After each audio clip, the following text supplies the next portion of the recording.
Buying off the plan. Sometimes you hear the most amazing stories from people that made a lot of money. Sometimes you hear horror stories. Tonight we're going to be digging a little bit into some of the pros and cons. Stay tuned.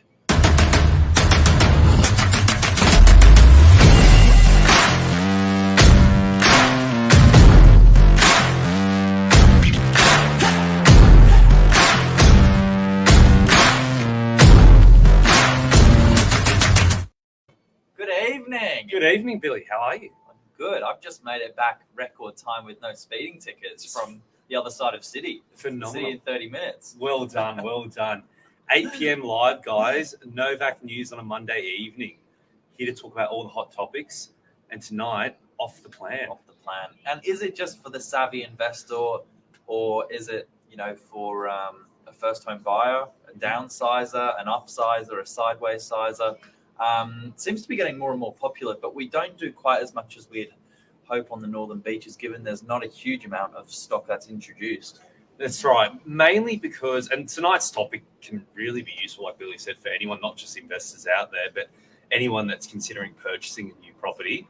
And we're here just unpack, I guess, the facts with it, the pros and cons, the sort of unemotional side, and then hopefully you can use that information to make the most well-educated decision for you. Because there's always a risk with everything you buy, no matter what. And so on the northern beaches, I find with off the plan, there's not much around. And the bottom line is there's only a certain amount of space around the beach. And most of us where we are now has already been developed or has not been zoned to be developed. Yeah, spot on. So out of DY, our core area, there's circa 10,000 apartments. Over the past 5 years or so, there's literally been a handful of big developments that have now been well established. But don't get me wrong, super popular, both on the rental and sales side. Since they've both been resold or kept as investments, they've done really well. And the families that you helped a lot in Meriton have done some fantastic capital growth alongside some really strong rental return. Yeah, that's the thing. So the nice thing, and we're going to go through some pros and cons now with it. And I find with off the plan, there doesn't really seem to be any in between.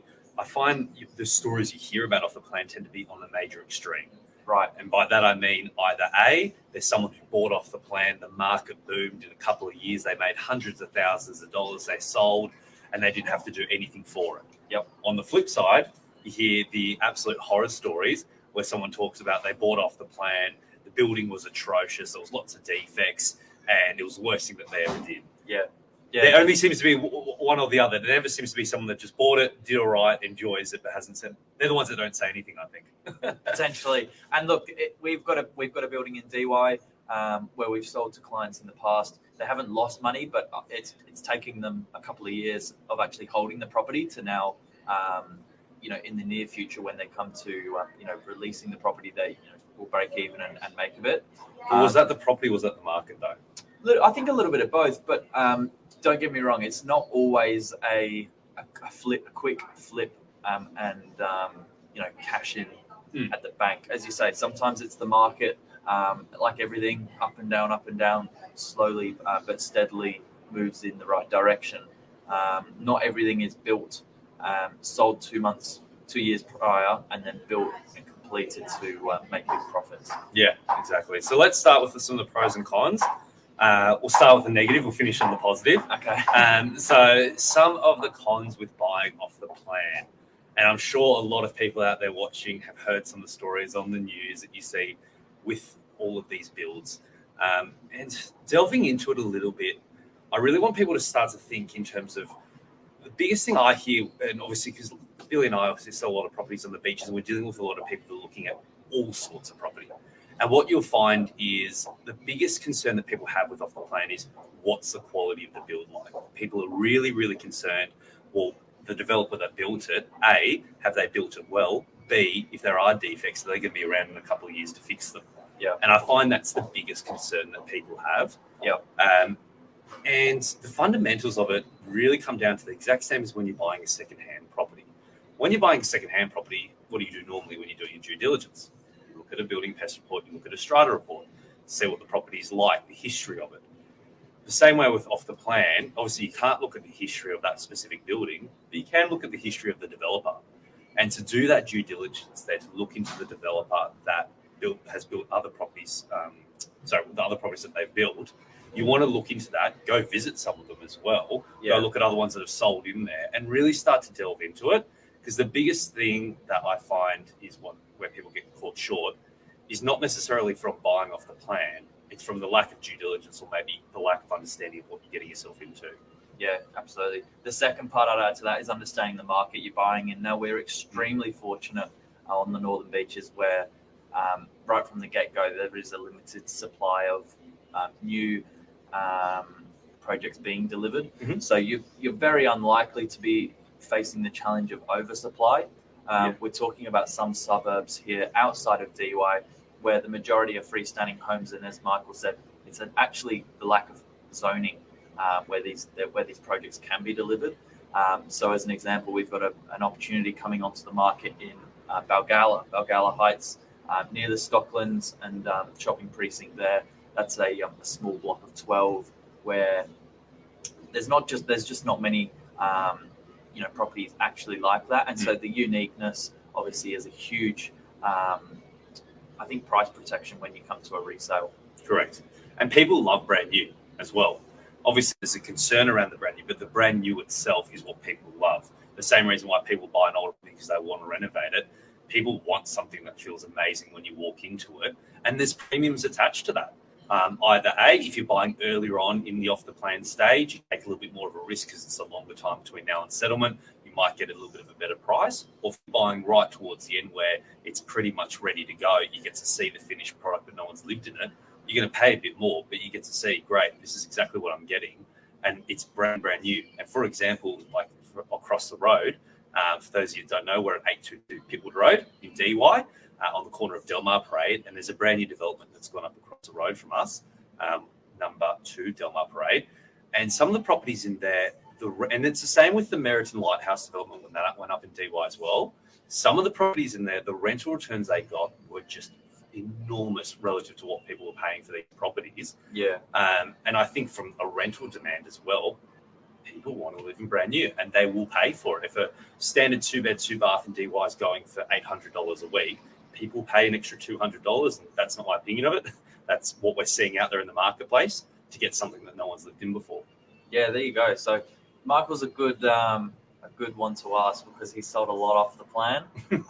He was Meriton's number one seller at this stage of completion for the DY Lighthouse project. So highly experienced, has done around the grounds for a while now, where he's seen even some repeat business in that complex. Yes. And honestly, hand on heart, is there anyone in there that you think might have regretted a move to purchase off the plan outside of just their not their scenario, but their experience? Correct. Yeah, that's a great way to put it. So hand on heart, like as an office, we sold a lot of properties in that complex off the plan, and then even when it was new as well.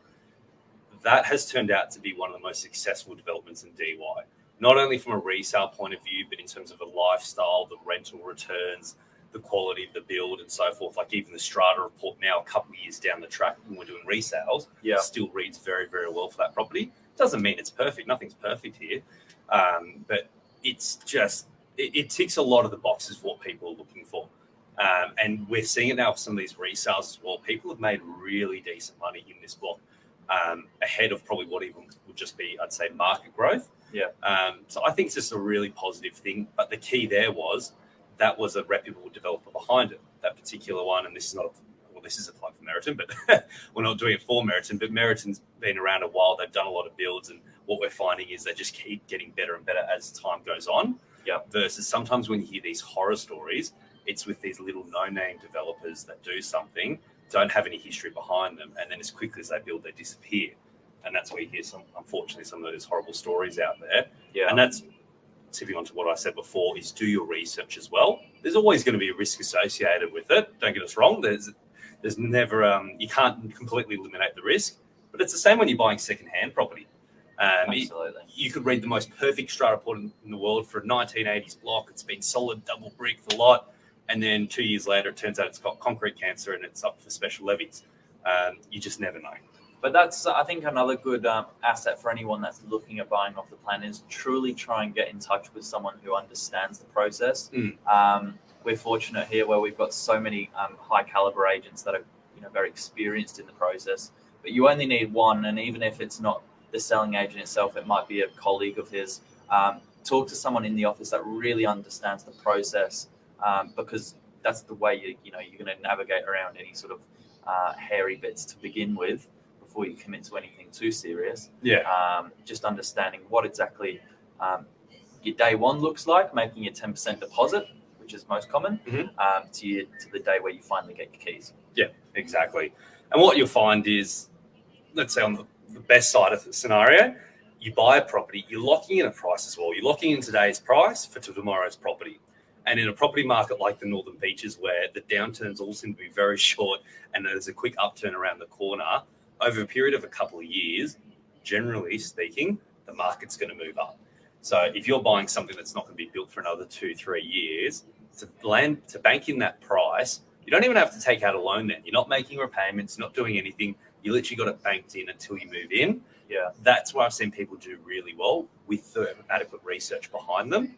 I find that the key, and you said it before, Billy, is don't look for a quick flip. People in any sort of property, off the plan or not, if you're banking on a quick flip, you are exposing yourself greatly to risk with what the market might do. Because over that couple of year period, chances are will go up. But if it doesn't and you have to sell at the end of it, then you've really put yourself into a corner. Versus the key is buy, hold, make that decision when the timing's right for you, whether it be renting out or selling it. And that's, I think, the key to making money. Success. It seems to always go back to the same things when we're talking about making money in property. Buy, hold, off the plan or not. It's so true. Another great tip, I think, for owner-occupiers, people that want to move in at the end of this journey, ask the developer or ask your agent whether they can recommend any small changes away from the standard floor plans. Sometimes it can be playing around with color schemes. We've got a development in DY at the moment where they're offering 2 different color schemes. An agent might be able to push, steer you in the right direction as to what might be a bit more timeless or what might be a bit more generous on the wear and tear, might hold out for a little bit longer. Small things like that, or just being clever with the floor plan. If there's a small change you can make and it doesn't cost extra, or it might be a good return on investment, you can always ask the question. Yeah, I think that's a great idea. And as a generalized statement with off the plan, the further out it is, the higher the risk, the higher reward. So it just depends on you as an individual as well, how risk adverse you are. If you're someone that's a bit more of a risk taker with your investment strategy or with your buying, like we've discussed, that there's money to be made, but by the flip side, there's more risk involved. When you're such a long way out from completion, one of a number of things could happen. The developer might not follow through with the project. The market could take a downturn. So you just got to balance that out. And if you're willing to take that risk, there's a reward at the end as well. That's it. Anything else for that? No, I think we covered most of it. And please understand, guys, as well, we're not saying tonight's about off the plan, but we're not saying off the plan's a be all end all. That's all you should be buying. Yeah. But I think it's something that gets so much negative press in the media. And what I find is that is such a small percentage of the total amount of, I guess, properties that are being built out there. It's only the one dud property that seems to get all the media attention, not the 9 good properties that got built that have done really well. And the truth of it is, using DY, our core market as an example, every single one of these properties that have been built in DY unit blocks were once upon a time brand new properties. And people that are buying back in the 70s, the 60s, they would have been looking at going, this area of DY that's being developed now, all these new properties, what the quality of the build, what's that going to be like? And I understand building technology's changed and the way people build now compared to then is different. But the same amount of concerns, I think, would have been going through people's minds then. So it hasn't really changed. There you go. Ask your old folks back in my day. Yeah, that's it. Find out what they'd have to say about it as well. And they would have been worried as well. New properties going up, oversupply. Is that area really going to go up in value? Now we can comfortably say 50 years down the track, it is absolutely boom. So it just shows buy good real estate in quality locations, you'll do well. That's the show. Have a good night, guys. Thanks, guys. See you tomorrow morning.